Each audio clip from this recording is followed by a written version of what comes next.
Hello, and welcome to the Self-Care with Herbs segment of the Elder Tree podcast. I'm your host, Jess Bosca, naturopath, herbalist, and medicine maker.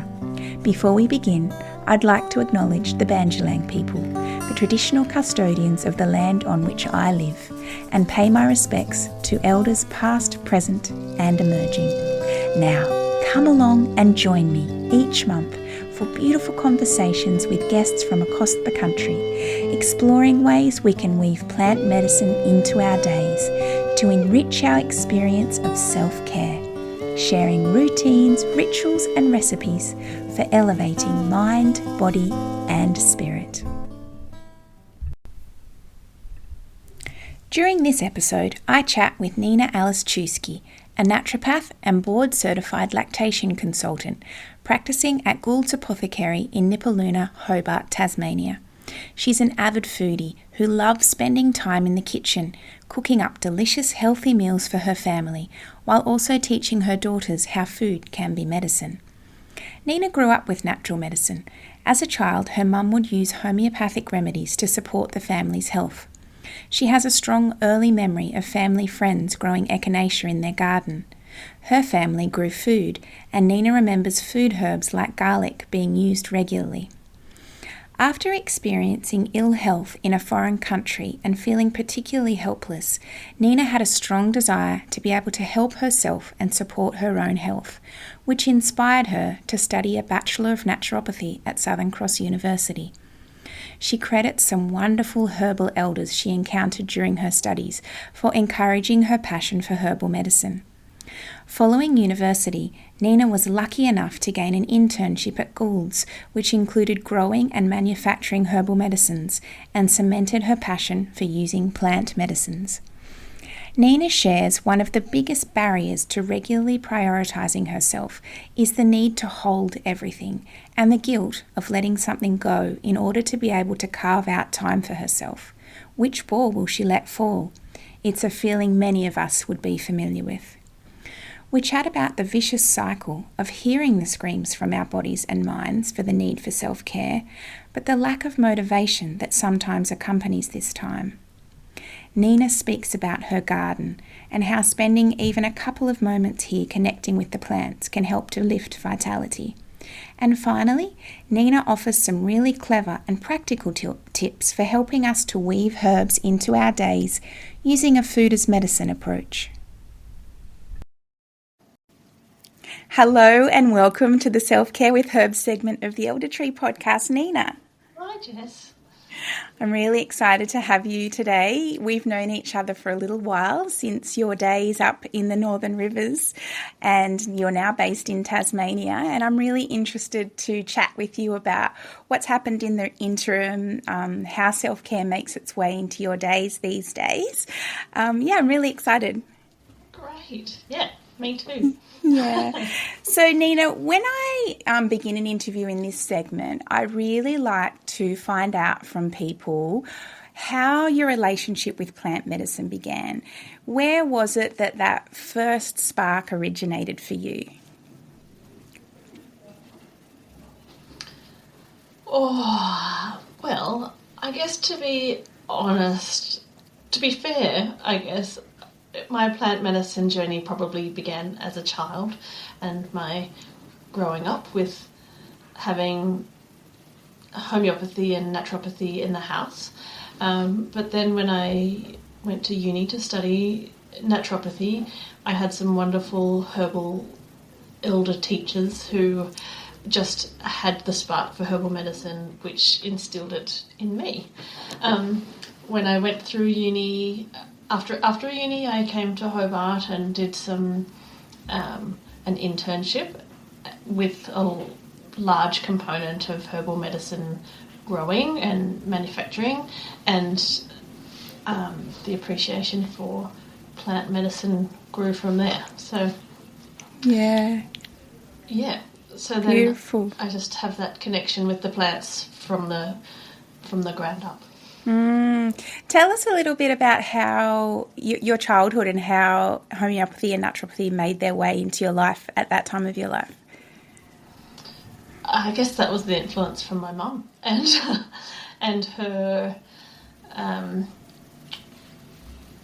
her thinking, and we have a lot of pharmacists and medical professionals in our family, and I think just seeing or having a sense that it's not always, didn't necessarily always sit right with my mum. She would go down the healthy eating and trying to avoid antibiotics and things like that. So it then came to homeopathy, and I remember Echinacea being there sometimes, although I don't necessarily remember in what form, but I remember it being there. It's probably more around diet, I suppose, as a child, but I remember having friends of my mum's who grew Echinacea in their garden, so that was kind of nice. I guess that was an influence of seeing these beautiful plants grow. Yeah, beautiful. So as a kid, you were your family used homeopathy and naturopathy as your means of supporting your health. Yes. Yeah. Yeah. Wow. Right. Yeah. And was there any herbs growing apart from in the friend's garden? Was the family into growing herbs? Not that I recall. No. We grew like food, but not. I don't recall any medicinal plants in the garden. Yeah. But from quite early on, you have memories of illness being supported by homeopathic remedies and naturopathic. Yeah. And I imagine garlic and, kind of food herbs. Yes. Yeah. Do you remember herbal teas coming into it at that point? Vaguely, but it's not a strong memory of it. But yes, and I think maybe Echinacea tea. I have a feeling that Echinacea may have been in a tea. That tingle on the tongue. Yeah, which you don't get so much in a tea. Yeah, that's true. That's true. And so what was it, Nena, that drew you towards studying naturopathy when you finished school? I think it was the desire to help myself. I was overseas after school. I was overseas and got unwell, and I was in a country that I did not speak the language. And again, I was surrounded by families of medical GPs and conventional medicine, people of all different kinds actually, but I was kind of given medicines for whatever was going on, and I remember feeling quite out of control vulnerable because I didn't know what was happening to me necessarily, but I also didn't know what I was being given. So it was this desire of feeling completely stuck because I couldn't even speak the language to know, and then going, well, why can't I help myself? So it came from, I think that was the trigger, I guess, to think I need to learn something to be able to know how to heal myself when things pop up. In hindsight, being overseas, if I knew the things that I know now in that same country, I probably couldn't necessarily find the things I need to herb-wise anyway, very easily. But that wasn't the point. It was more the trigger of going, okay, here I am surrounded by more pharmaceutical medicines being thrown at me for things. Where's the root cause and how can I help myself? Yes, getting to the bottom of it. And when you entered that naturopathy degree, was there a particular, did you go in being attracted to the food as medicine aspect of it, or was it, what was it about naturopathy itself that kind of attracted you in the beginning? That's a good question. I think it was more, all of it, I think. I don't remember a specific, I am going to be a herbalist or I'm going to be a nutritionist. It was all of it. Yes, yeah. That beautiful holistic approach.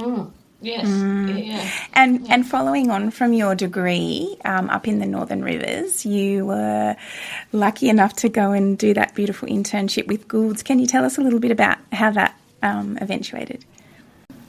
Well, it was 6 months. It was 6 months intensive of being guided in the apothecary, kind of working in acute care naturopathy. I also had a day a week of being in a clinical setting, treating patients, where then I could have had other senior naturopaths being able to bounce ideas off in terms of how the best approach to different treatments are.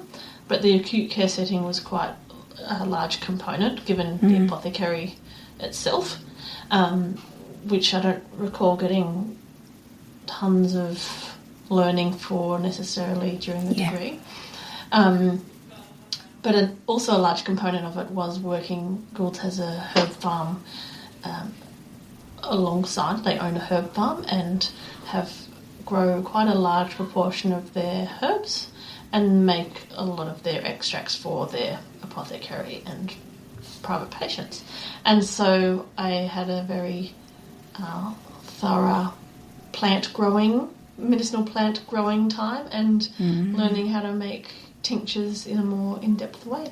And it eventually, I was only going to be here for 6 months, and then luckily enough somebody went on maternity leave during that time and they needed replacing, and so I got offered a job. So I stayed, and it's been 15 years and I still haven't left. Wow, Nena, has it been that long? So here I am. Gosh, it's been that long since I've seen you. That's ridiculous, isn't it? How Goes quickly. And I know, Nena, you have a special interest in breastfeeding and preconception, pregnancy, postpartum. Did that interest eventuate before you became a mum yourself, or was that as a result of the experience of motherhood? It was definitely before motherhood. I think just being in Goulds, proximity of Goulds Apothecary. So whoever doesn't know Goulds Apothecary, Goulds has been in Hobart since 1880-something, can't remember, but over 135 years it's been in Hobart. So it was the first homeopathic pharmacy in Australia, and it is very central Hobart City. Just around the corner is the hospital. Literally just around the corner. So people in Hobart come to Goulds to ask anything and everything because it's been here for so long. So around the corner, people get sent from the hospital, or they've just been in hospital and they're just walking past and will come in for whatever reason. So a big component of having the hospital right there is lactation. People give birth in the hospital, and then they get concerned about breastfeeding, and they'll come in and ask if there's anything they can do for increasing milk supply, or that's the most common one. And because we get a lot of new mothers coming in, or fathers or grandmas coming in, we wanted to make sure that we could service them well. And being as part of the internship, one of my colleagues is also very much into breastfeeding and was studying to be a lactation consultant at the time. And so I kind of got immersed in the excitement or the need, being more aware of the need that is not being met by other health professionals in Hobart in particular, but it's become more evident that it's worldwide. And so as part of that need, I ended up studying to be a lactation consultant as well. And so now I have a qualification of being an International Board Certified Lactation Consultant, mostly because of the people that come into Goulds and just wanting to help them better. Yeah. What a beautiful extra layer to that, to the model that you already have with your naturopathy degree. Yeah, and so that was, before I had my own children. There was also a part of me at that point in time that felt a bit like a fraud. Why am I why do I get to help mothers to breastfeed when I've never done it before? And then I remembered all the male midwives and obstetricians out there and went, well, they can do it. I've got no excuse. Yes, absolutely. And what an unusual coincidence to have the hospital around the corner from Goulds, and for people who are seeking that care to then come in and ask questions and be interested in homeopathic and naturopathic care. That is a really unusual set of circumstances, Nena. Yeah, it is. Do you find that people that come in are open-minded to naturopathic and herbal and homeopathic care coming from the hospital system? Yeah, most of the time. Yeah. At least the ones that come into our shop are. Yes, yeah, that's absolutely. really interesting to have the people that have, come straight from a hospital and been able to then come and seek care from this model as well. Yeah. Absolutely. But we also get vice versa, where we might, because it's an acute care setting, a lot of the time we will often be advising people to go to the hospital. We're not going to do anything, you need to go to the hospital. And the amount of resistance that comes sometimes is I imagine a challenge as well. Yes, I can understand that fully. Yeah. So now, Nena, you have 2 young daughters and are practicing at Goulds, and I know that life is busy. We're going to now start to explore the self-care aspect of this podcast, and I'd like to start out just asking you generally what self-care means to you. Oh. And it may have meant different things previously to what it does now. Yeah. I think self-care in general is, for myself right in this moment, is remembering that I need to look after myself in order to look after my children, to look after anybody else, because it definitely gets left behind. So it will often be in the form of doing some exercise is probably the most priority usually, but it might be also making sure that I get my cup of tea in the morning, or having a shower with the door closed, which doesn't actually happen very often. Or it might be closed at the beginning, but it won't be closed for long. Or being in the garden for a little bit is also good. But it's, I guess it's taking snippets here and there where possible. Yes. And every now and then really, it might be a longer chunk, but it really is. That the primary sense is that it's remembering, isn't it? It's remembering yourself when you're in a caring role. You're a mother, and automatically the caring comes first for others, and then reflecting back, yes, that's right, I do need to care for myself so that I am my best self for those others I'm caring for. Yes. Yeah. When you're not able to have self-care at the forefront, what sorts of whispers do you start to hear from your body and mind that say, hey, remember, you first, and then others? Whispers or shouts. Ignored, I think. I think the whispers are ignored and it'll be shouts. Usually there would be a sense of overwhelm and annoyance with probably the kids get Hobart first. But it would be the irritability, I think, would be the biggest whisper and shout in my body. Yeah, tolerance levels drop, right? yeah, that's right. What tolerance? Yeah. Yeah, I think that's a very common one, Nina, and you know, that presents itself in so many different ways, whether that's, you know, emotions being close to the surface or not wanting to be touched. I think that's a big one with mamas, like just feeling touched out. Yeah, Yeah, absolutely.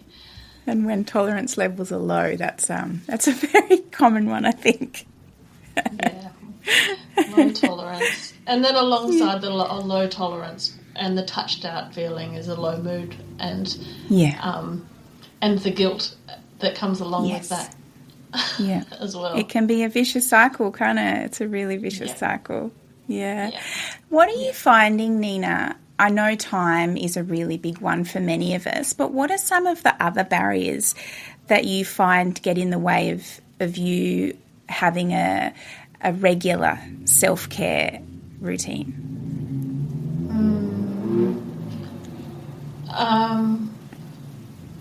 The feeling of needing to hold everything. Yeah. Even that is not necessarily true, but the feeling of needing to hold everything. And so the guilt of leaving something, the guilt of leaving everybody, letting go for a moment, I think is big. But also it's a vicious cycle because then there's also the motivation. Yes. Of when feeling the screams of needing self-care often comes along with a lack of motivation. So it's a spiral downwards, really.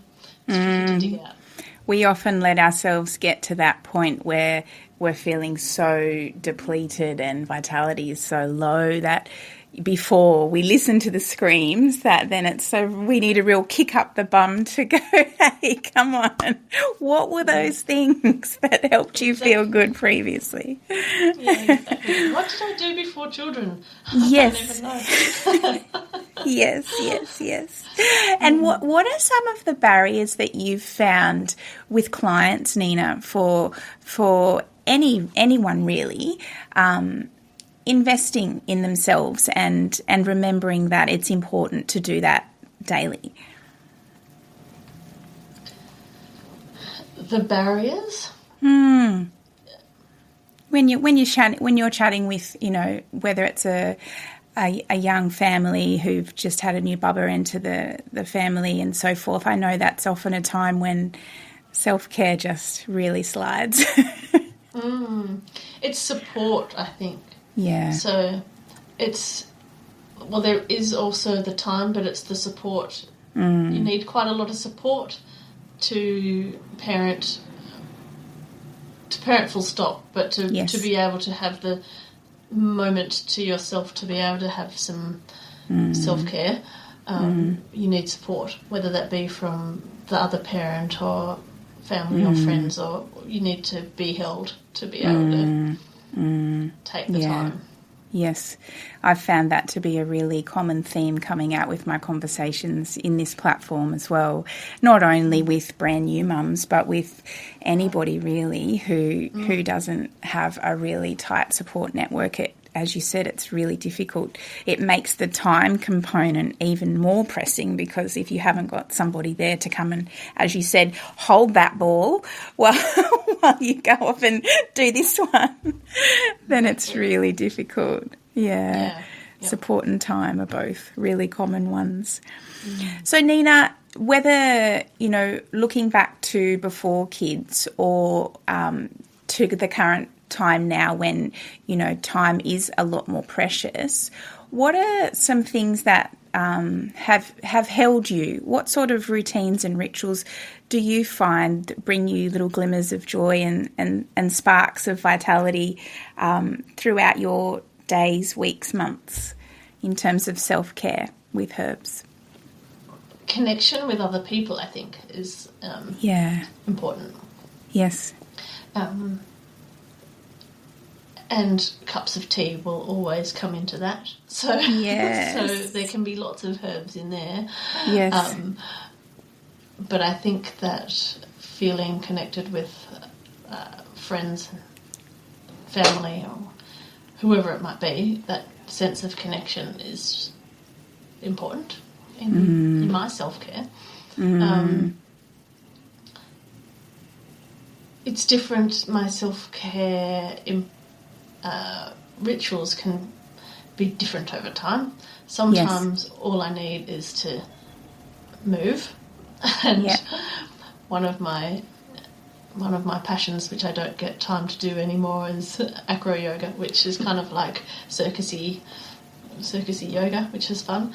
I think part of that is the reason why I love it. I think is because it's a connection with people while moving, so you get that double action of being with friends and moving at the same time, which is nice. Yeah.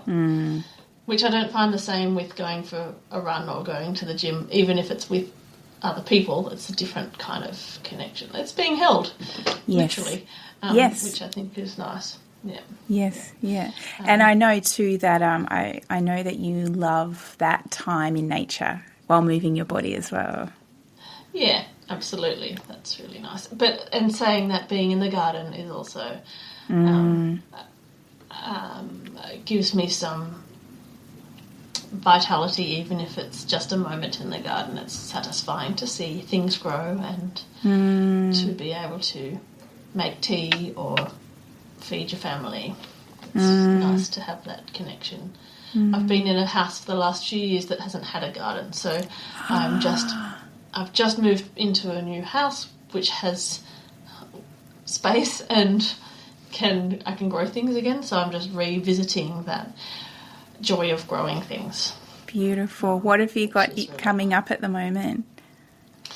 Mostly a jungle of plants. Yes. Because I'm growing too many things in a tiny space. But my most prized possession actually is my little pot of chamomile, which I haven't found a spot to plant yet. So my chamomile is flowering, and I'm picking maybe 3 flowers a day to make a cup of tea. Oh, that's exciting, Nena. That's all it has, but it's just the best. I just need to find some space. Yes. I also have lemon balm growing. We have a chicken shed or chicken run that is already full of lemon balm, and so it is literally like a house load of lemon balm in a patch. And I'm racking my brain to try and figure out what to do with lemon balm, because I actually, I hate to admit, I really don't like lemon balm tea. I love lemon balm as a medicine, and I love her as a herb, and she smells delicious, but personally I don't love lemon balm as a tea. Oh, interesting. So I struggle because you've got this huge big patch. Got a huge patch of it. I'm like, what do I do with lemon balm? Oh dear, isn't that funny? That's so funny. I'm like, okay, I have to learn to love it. Okay. It's a little lesson there, Nena. I know. I need to go and lie in it or something. Maybe I'll make my bed roll around. I'll get self-care while sleeping on lemon balm bed. Yes. And are there any other medicinal herbs popping up in your patch at the moment? Well, I've got a ton of raspberry leaf because raspberries grow really well here. So I have a lot of raspberries, which at this time of year is fabulous. But I was also looking at all the leaves the other day going, hey, I've got this whole raspberry. Use you, but I'm not going to be pregnant anymore, so I won't be using it for that. But but I do have some of that. What else?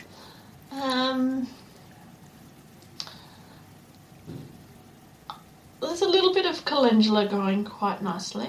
I need more of that, I think. Yes.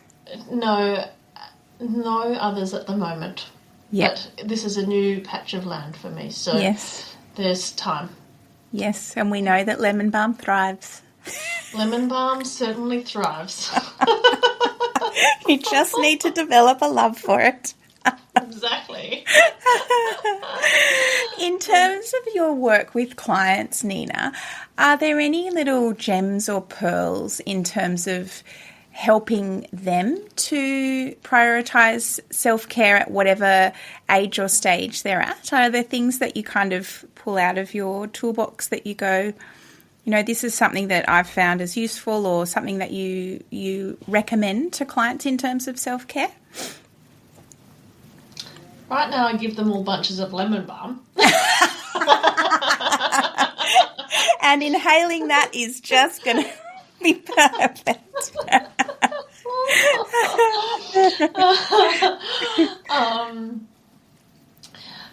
It's convincing people to make the time for a cup of tea. Yes.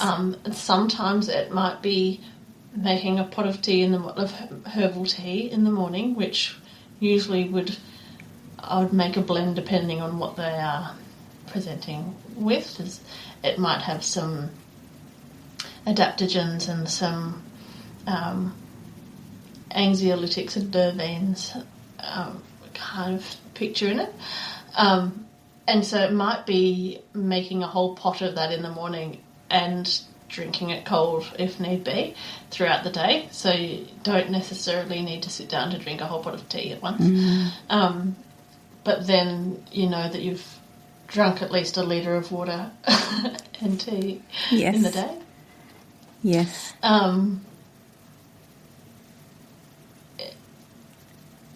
Often I'll be adding adaptogens in powdered form into smoothies. I find that a handy way of getting tea, in some herbs into... Yes, crossing the boundary into food as medicine almost. That's right, yeah. Some herbs will work to some... So like shatavari and withania, astragalus, they're all easy to put into a smoothie. Some people take a bit of convincing because they can be a little bit bitter, but if you add enough berries into them, hopefully that gets them to take it at least. But sometimes some of the leafier aerial plants can work quite well as a tea in a smoothie instead of water. That's a good idea. So lemon balm probably would taste all right in a smoothie.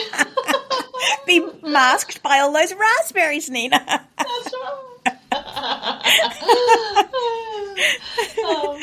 They don't quite. Raspberry season and the lemon balm season don't quite. You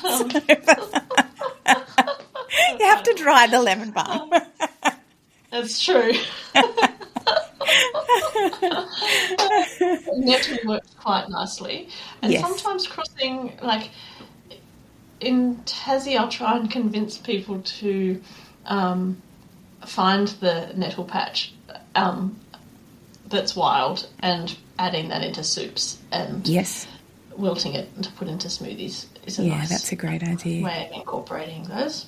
Smoothies, I find, just like everything, just put everything into a smoothie to try and get it all in one go. I don't tend to add tinctures to smoothies because that will just ruin it. But but the more I can dose people into a smoothie, then at least I know they've had a dose in the day. I love the idea of adding the herbal tea into a smoothie. I never thought of that before. Yeah, it doesn't work for all of them, obviously, but but lots it would. Can be quite nice. Add a nice flavour. Absolutely. And things like rosella and oats would be nice too. Yeah, beautiful. Yeah, even chamomile and banana. Wonder what that'd be like. That would be quite nice. Yeah, chamomile and ginger, I reckon. Yes, we've got something going here, Nina. Yes. I love that approach of weaving herbs into people's days using what they already do. You know, most people wouldn't balk at having a smoothie, or they probably already make a pot of tea, and most of them probably drink it cold already anyway because they don't get to finish it. Exactly. So just helping to add little,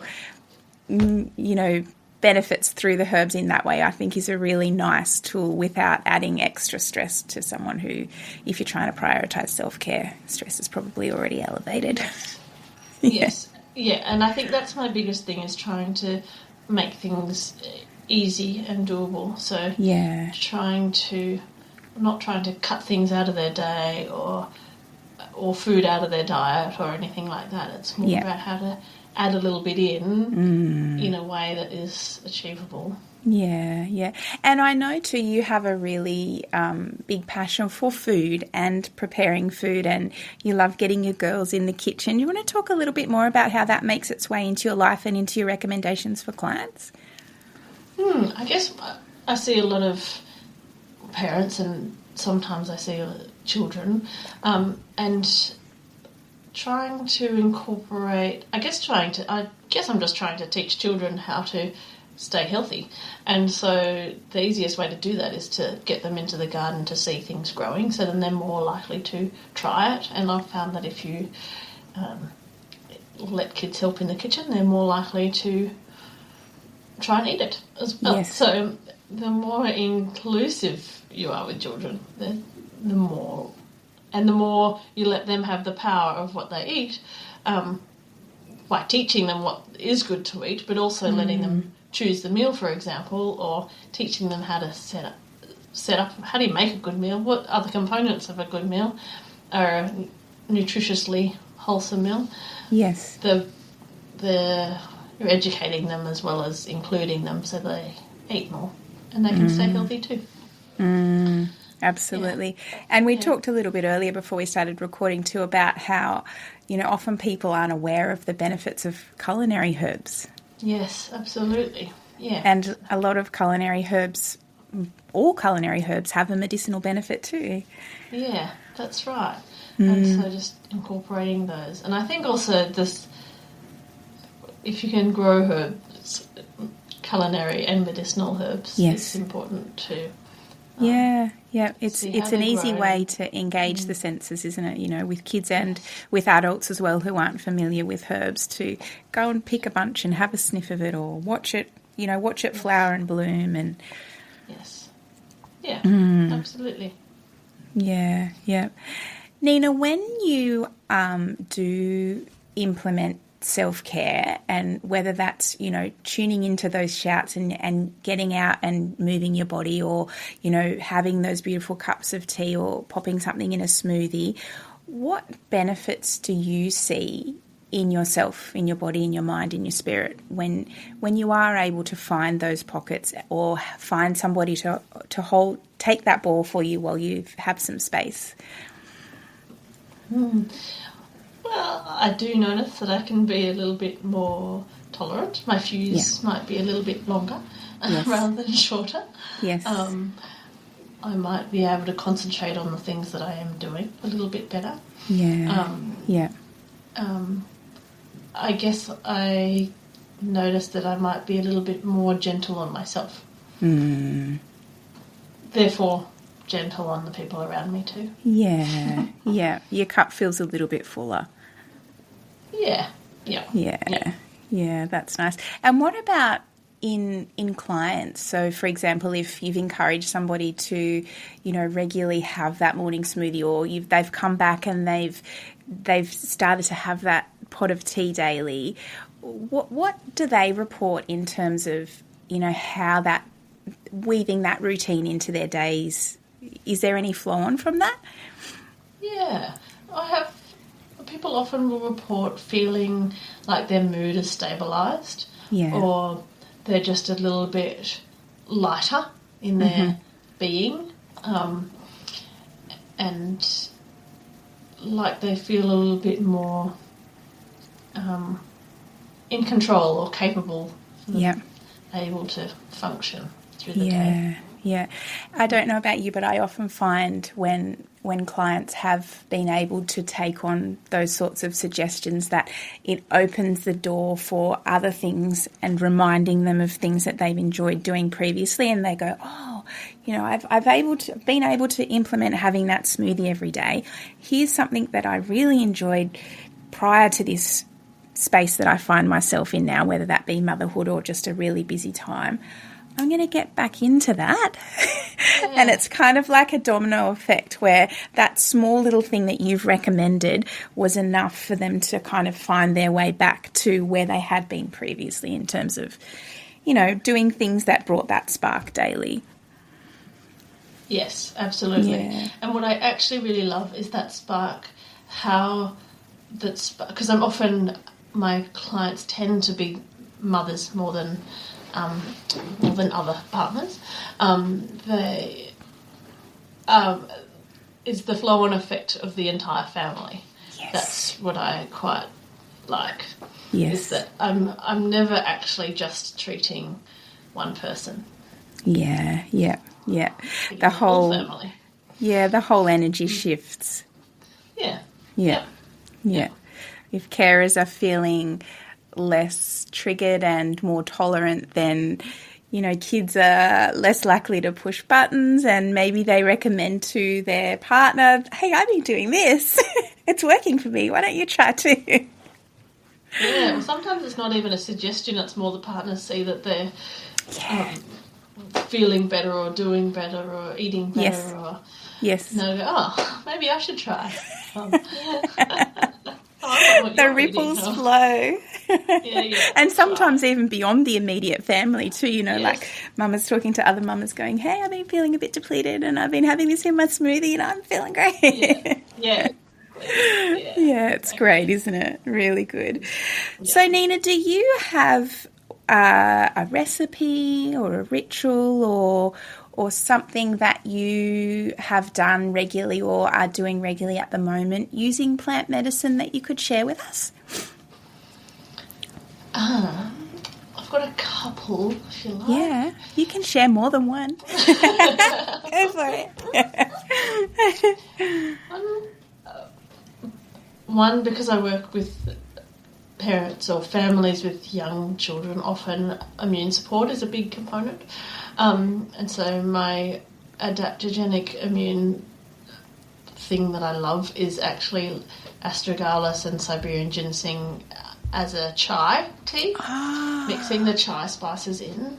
Beautiful. Just makes it easy and delicious to, with a little bit of milk and honey, if you like, or not even. And it's yummy cold, and it's yummy even without milk or plant milk, whatever. Yeah, beautiful. Use. So do you prepare that blend, or do you give them the medicinal herbs to add to a blend that they already have, or? Usually I will blend together the astragalus and Siberian ginseng, and then I'll usually use a pre-blended spice blend. Beautiful. Yeah, I've found one that doesn't have any tea in it. It's just the spice blend. Every now and then I'll mix it, but in terms of try and pour too, and I'm like, there you go, buy that box of just spices and add this in. And add this into that and make a big pot. Yes. Even make a big pot that will last a couple of days. Yes. And then you just drink it over time. Yeah, beautiful. Drink a couple of cups a day. You've already made 2 days worth. Drink it cold if you don't want to reheat it, but otherwise leave it on the pot. Depending on the weather, leave it on the stove. Yes. So that's a favourite of mine. Yes. I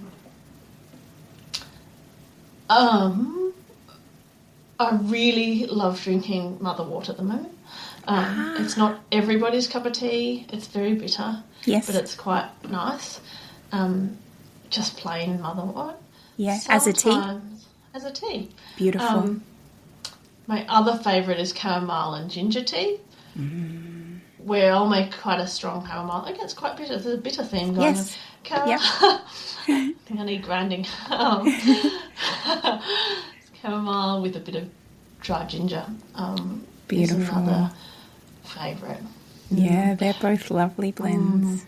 My sleep, sometimes withania. Withania with a little bit of cardamom and a little bit of carob and a little bit of milk as a... Beautiful. All powdered? Bedtime drink. Pardon? All of those powdered together, yeah? Yep, all those powdered together. Beautiful. As an evening drink, I really quite like. Yes, those flavours would go so well together with the earthiness of the carob and the earthiness of the withania.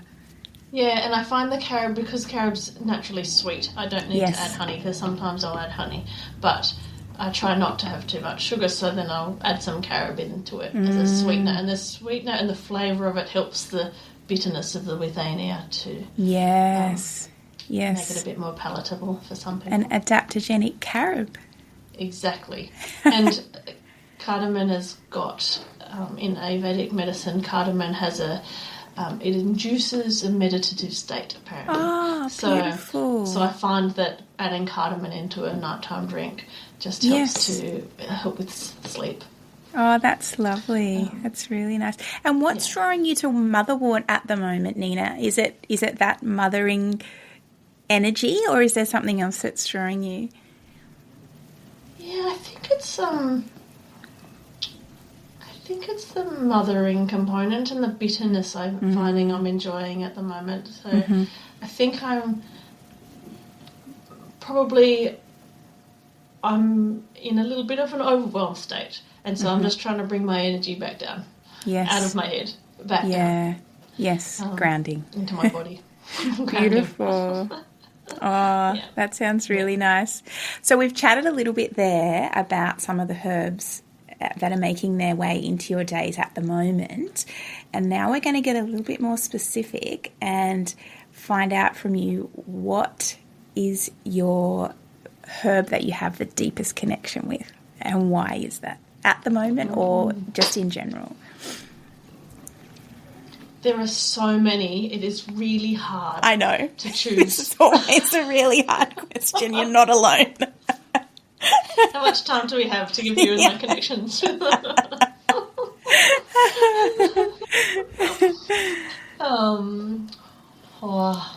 going to say chamomile. Why? It's just so soft. The plant is just so soft. It smells so aromatically sweet and enticing as a plant, as in itself. But those delicate little flowers are just, they bring joy just looking at them and smelling them as a plant. But tasting them, the bitterness of strong chamomile, I think maybe I just need that grounding at the moment. I'm attracted to those bitters, but it's just such a gentle, calming herb, but very powerful in its medicinal action. Yeah.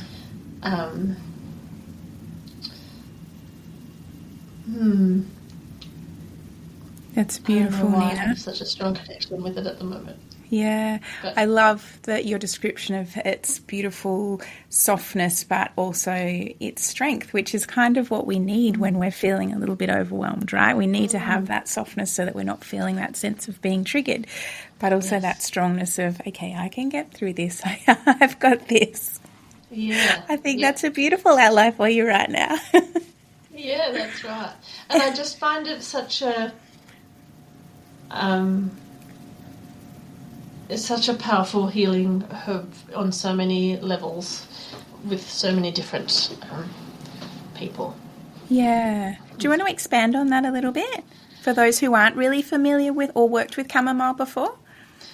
Well, it's probably most known for its gut carminative-like actions and helping with bloating and discomfort, but I find that which it does wonderfully well, of course, but I find as a nervine tonic it's really nice, and so just calming for the nervous system. I see a high proportion of people with anxiety and sleep disturbance, and I find that it can be just so grounding. I think the bitter component of it, apart from having its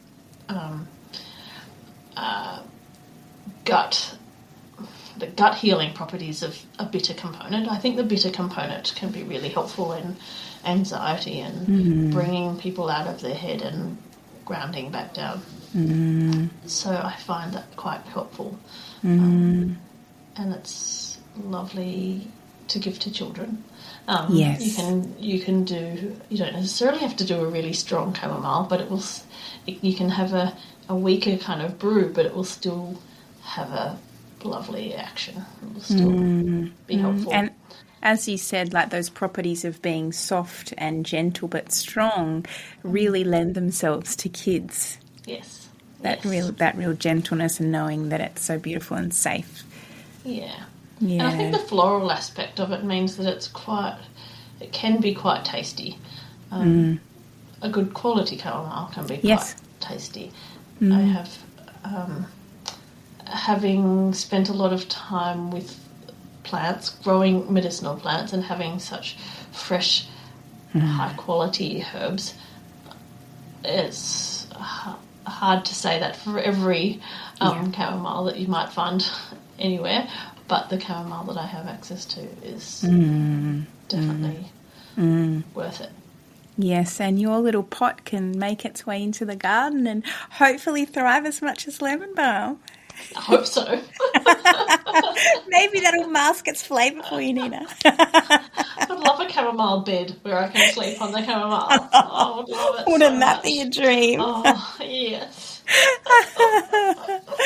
Oh, beautiful. Well, that brings us to the end of our conversation, Nina. Thank you so much for sharing your insights and for chatting herbs and plants with me. It's always a real joy. Thank you, Jess. Thanks for inviting me. It's a pleasure. See you later. Bye. I'm so glad you tuned into this episode of Self-Care with Herbs, a segment of the Elder Tree podcast. The Elder Tree is a non-profit dedicated to putting the medicine in the hands of the people through grassroots herbal education and earth skills, weaving a strong community of herbalists, healers and plant folk in Australia. If you'd like to dive a little deeper, you can head over to our Patreon, the Elder Tree Trove, to access special content from our podcast guests.